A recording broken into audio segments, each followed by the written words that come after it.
Free audio post-production by alphonic.com. Welcome to The Wedding Wear with Officiating by Amanda.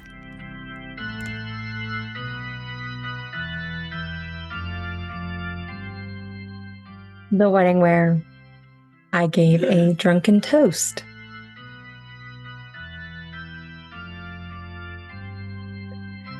Welcome back to The Wedding Wear. I hope that you all have gotten to listen to the wonderful interview last week with Amanda as we recapped her wedding. It was also the wedding where I cried, and for the next 2 episodes as well. Both of these are also from that wedding. It was a memorable wedding, to say the least, and given that it was early on in my officiating career, it has definitely played an impact in me learning the ropes, figuring out what the lines are, how involved to get, where I should insert myself or not. So today we are talking about a question I get asked a lot, really, is from couples: will you be at the reception? And let me preface with saying that in my early days, I very much was. As we mentioned in a previous episode, I had a pretty significant era where I would work for food and drink. So in my early days, yes, of course I will be at the reception. Plus, not only was there free food and free drinks, but I also got to network very significantly with bridesmaids and groomsmen, younger siblings, friends of the couple, who were all around the same age group as myself and the couple. And oftentimes that was really great for referral business and could, in my world, hopefully lead to other weddings. And I was young. I was 22 years old when I got ordained. And so, fresh out of college, I was working for a college. So I wasn't kind of able to hang out and go out in town for fear of running into my students or any sort of thing like that. So weddings were a safe place for me to let my hair down a little bit and hang out. Plus, I was single back then. There were always single groomsmen. There were always single male guests. Hey, why not chat them up and see how it went? So previously, that answer was always yes, I will be at the reception. As time has gone on, and certainly this wedding as one for context, but even just with the time it takes to get to weddings and home from weddings, that I don't want to be wearing a dress and heels all night long, that I have more referrals than I know what to do with with the business. I am less and less inclined to say yes to receptions. Certainly I'll go family member, friend, I know multiple people in the wedding party, or if there's a specific role for me, if you as the couple need me to do a blessing, or there is a request that I play a part, show off the marriage license as part of the reception space, then yes, of course, I'm not going to ditch out and bail. But if you don't need me, partly partly from this story, I won't be there. So, diving into the wedding where I gave a drunken toast. When I met the Vegas, Amanda and Tito, I'd asked, "Hey, this all sounds really, really great. What all do you need for your wedding?" And it was early on that I even brought up, do you need a blessing at the reception? Majority of couples do not, or they already have somebody's father, uncle slated to do it. It's really a great way to get other members of the family involved. So if the parents are already making respective toasts, maybe this is a grandmother that makes a nice little blessing. Maybe this is a cousin who was just a little too old to be a ring bearer, but a little too young to really be a groomsman, maybe, 18, 19 years old. Blessings are a really great opportunity for other people to be involved. And I've had less and less couples want it to be me, which I am more than okay with. And so when I spoke with Amanda and Tito, they had said, "Oh no, you're good. We're going to have our uncle do it. He really wants to. He's going to be honored. We're going to have him do it." Fantastic. Cross it off the list. I'll include it in the quote. No additional time needed on my end. Don't craft a thing. Just do the wedding. And as we heard from the previous episodes, it was a wedding for the books. It was a wedding full of emotion, and it was really great. So when I got done, I patted myself on the back. I took some pictures with the couple, and I walked into the reception because it was planned that I would work for some additional food and that I would be there sitting with a bunch of the other vendors who have all become friends. They had a Jolly Rancher drink on tap.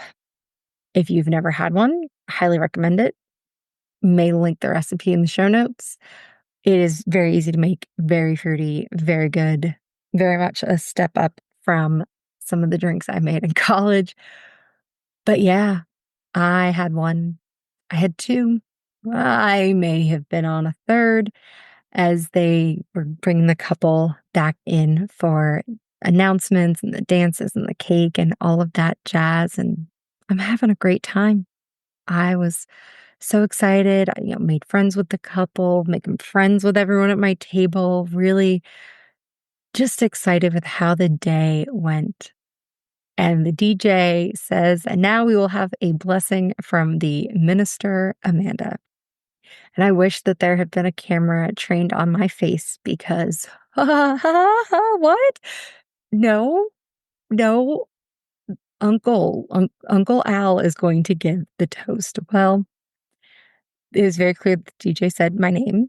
Everybody at my table is looking at me like, "Oh, they said you, like, go on up." I just did the wedding. Everyone knows what I look like. So they're all looking at me, ready for me to go give a toast, blessing a speech. I look at the bride and groom, and they're both like, "I'm so sorry," like just in disbelief. And I catch a quick look over to the bride's uncle, who is in a flop sweat, had a little piece of paper or a toast that he was planning to give, but just was not in a state to be able to do it. Though I'm pretty sure if the couple had watched me drink those 3 Jolly Ranchers, they would have also deemed I was not in a state to do it. But pulled myself together. I can do this. Got up and had nothing prepared, absolutely nothing prepared. I went through, I think, about a minute or so of how I, like the couple, was venturing in the online dating space and how I was so proud that they had found each other and brought their family together, and that may all of us who search aim for the same thing. But that didn't seem like enough of a blessing because I, in my head, was like, blessings have to include God or well wishes. And more so than, I hope if you're looking for someone to date, you find them in the horrible pool that is online dating. Thankfully, and I give all full credit to the TV show Parenthood and to Bob Dylan, I had been binge watching Parenthood. That was the new season of my life. Love it.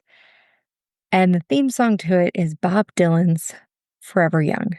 So I, after doing a little tidbit on online dating and perseverance for those of us still looking so we could find a love like the couple, I said, "Amanda and Tito, may God bless and keep you always. May your wishes all come true. May you always do for others and let others do for you. May we all enjoy this meal and celebrate tonight and stay forever young. Amen."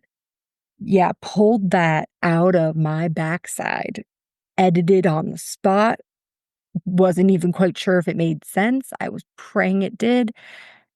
And no one knew the difference. Everyone clapped. They said, "Great." Yep. I sat right back down at my table. I switched to water because who knows what else I'm going to be asked to do later on in the night. This wasn't the plan. And that was the start of me kind of going, okay, there's some differences here of what my role can be, especially when I'm selected by a couple as a vendor, not a friend who could also marry us. What is the role at the reception? Is there a role for me? I now don't need to work for food. And I jokingly also say, I have a husband who, if left his own devices, would eat croutons dipped in salad dressing. So if I'm not home at night because I'm at a wedding reception, I got to plan ahead a little bit of a meal for him. Plus, I like my own house. I like my own bed. I like things that just make sense and not needing to be an hour to 2 to 3 hours away in a dress and heels. And there's very personal things, very inside jokes at receptions that make sense to the couple, to their families, to their friends. And I don't want to be an interloper any further. So after giving that drunken blessing, I did go to other receptions. I went to a few. I've got a story for later on. I can pinpoint the last reception I went to as a vendor alone, whereas I didn't know the couple prior to the wedding. And I'll tell you the reasons why I don't go to receptions anymore. But in thinking back on it, there are certainly some boundaries that I would have other couples think about, other vendors think about as you go forward.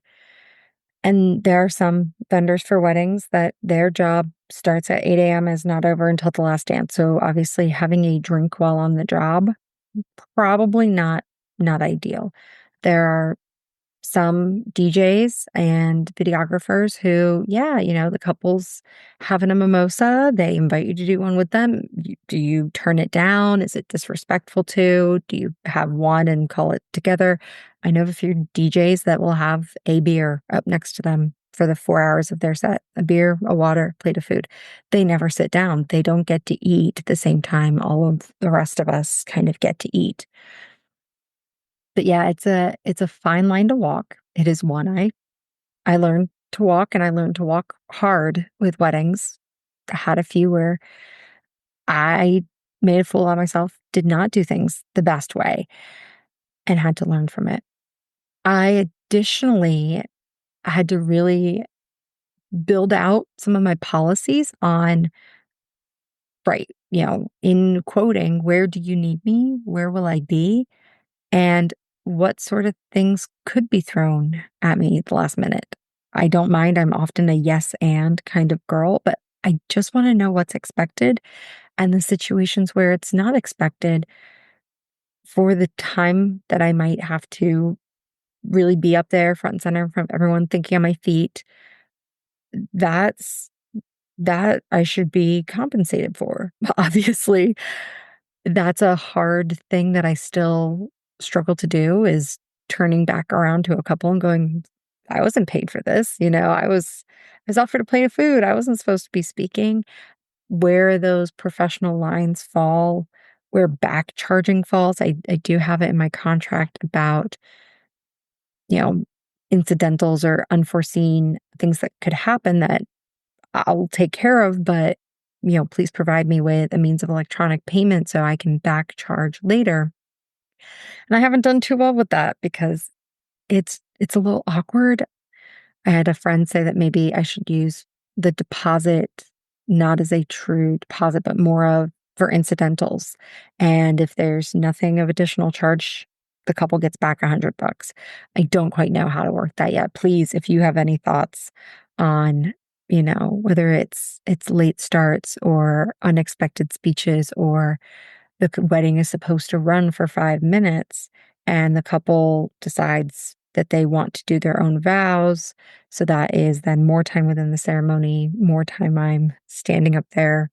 A lot of my quotes, as we'll see in a behind the scenes episode of how I put together quotes, at length, how long I am present and performing even if I'm not the one saying the words, I am in pictures, I am seen, the face has to be a certain way.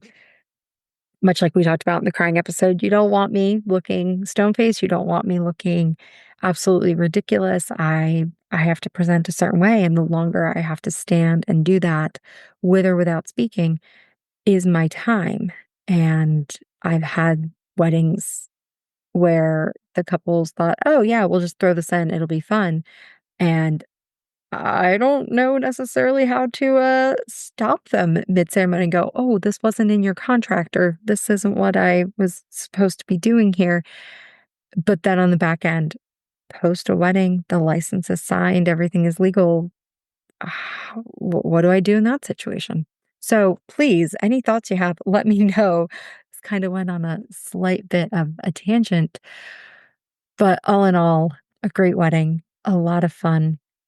I should also probably do it as a bonus episode. This is the wedding that totally convinced me not to do bouquet tosses and garters for my own. Maybe I'll do that when I break down my wedding of why I chose the things I chose. So, yeah, what has happened in weddings you've been to? Has there been somebody who gave a toast and probably shouldn't have? Did they run a little long? Got one of those episodes too. Yeah, seriously, highly recommend time limits on anybody speaking. No one should be pulling out pages. It should be a page. It should be bullet points and, timed and cut down significantly. Have you been put on the spot unexpectedly? Have you ever been put on a spot at a wedding? What would you have done if you were me? And mind you, again, we can't take back the fact that I had the Jolly Ranchers. They were really good drinks. So let me word it instead this way. You are me. You just got done with work. You've had some great drinks with some good laughter and good people. And suddenly you are brought up to make a blessing. What are you pulling out of your back pocket? What do you have ready and raring to go? Is there another song that you think would be superb to quote out? Let me know. I would love to just do a whole deep dive episode on what other people would have done in this situation. And next week, we are finalizing out the stories related to Amanda and Tito's wedding, the wedding where I calmed the groom down with a dirty joke. So until next time. Thank you for listening to The Wedding Wear with Officiating by Amanda. I hope you enjoyed today's episode and found some inspiration or insight for your own special day. This podcast is hosted on Buzzsprout and can be found on all major platforms. If you haven't already, please subscribe, like, comment, and share to help us reach even more listeners who might laugh a little at The Wedding Wear. For the links referenced in the show, visit Linktree at Officiating by Amanda. You can also follow the business on Facebook, Wedding Wire, and The Knot to stay up to date on everything going on. If you have a question you'd like me to answer on the podcast, just send an email to theweddingwearpodcast@gmail.com. And if you're ready to inquire about officiating services for your own big day, you can reach me at officiatingbyamanda@gmail.com. Thank you so much for tuning in, and until next time, this has been Amanda. Free audio post-production by alphonic.com.